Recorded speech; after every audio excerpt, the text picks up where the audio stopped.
I can say for sure in 2021, this is the year of pneumonia. Independent of COVID, I've never seen people with so many pneumonia, sepsis. And even in the middle of summer, all summer, that's what we would get in the hospitals, pneumonia, pneumonia, pneumonia. After the vaccine rollout, I definitely noticed an uptick in heart attacks, strokes, blood clots, gastrointestinal bleeds, gastrointestinal complaints, appendicitis. We even saw pancreatitis, recurrent cancers. It was noticeably increased, where it wasn't just me noticing it, everybody seemed to notice it. It became clear to me that there was something wrong.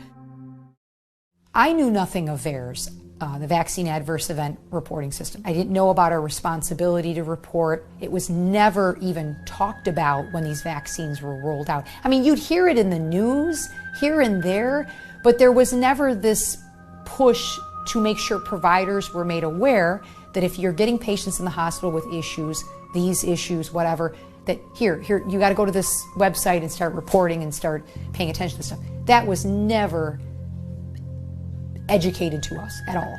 And I went on the website, I looked, and the first thing I noticed was that it said healthcare providers are required by law to report certain adverse reactions to VAERS. And I said, what do you mean? Like, what law? So, and then you look further, and it had a whole section on it, exactly what you're supposed to report. Specific things you're supposed to report to VAERS after the COVID vaccine rollout. So that's when I started reporting patients on my own. Well, very quickly that became a full-time job in and of itself. I would say within 3 weeks to a month, I had already had 50 patients reported. And that was just of the providers that were willing to tell me about patients, recognize that there may be a problem. So I went back to my administration and I said, I need help. I can't do this all myself. It's overwhelming. I'm on the phone with the CDC all the time. I'm on the phone with these patients. I need more people to know about it so they can help me and we can do the right thing. But that was met with then resistance, because that's when the vaccines were really starting to get pushed. Everybody's got to get vaccinated. This is how it's going to go. And by me admitting that we need to report because there may be some issues, it would create vaccine hesitancy amongst the healthcare workers, amongst the staff, amongst the other staff, amongst the patients.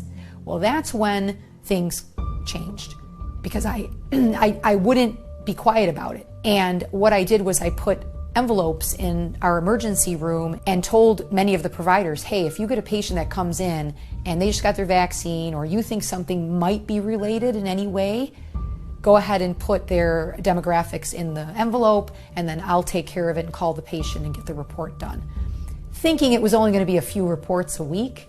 No, it turned into, like I said, a full-time job very quickly.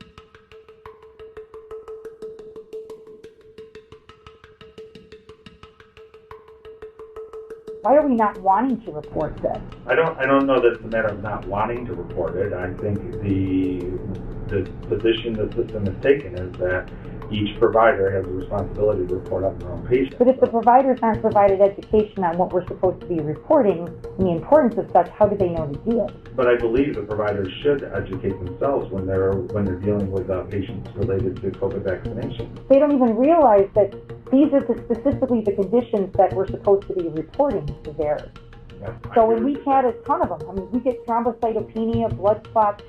Just Tuesday, I think it was, we shipped out, I think, 3 cardiomyopathies, blood clots.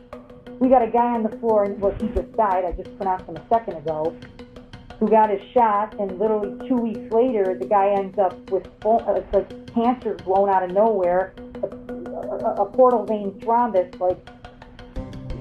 just get strokes. I had a lady that had a stroke within 48 hours of her vaccine, fully on anticoagulation.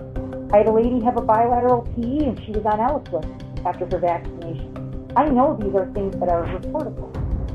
That our hospital system talked to their risk management team, and I was no longer allowed to report on any other patient but patients of my own that I saw, where there was a warning that I was told I must support the vaccine effort.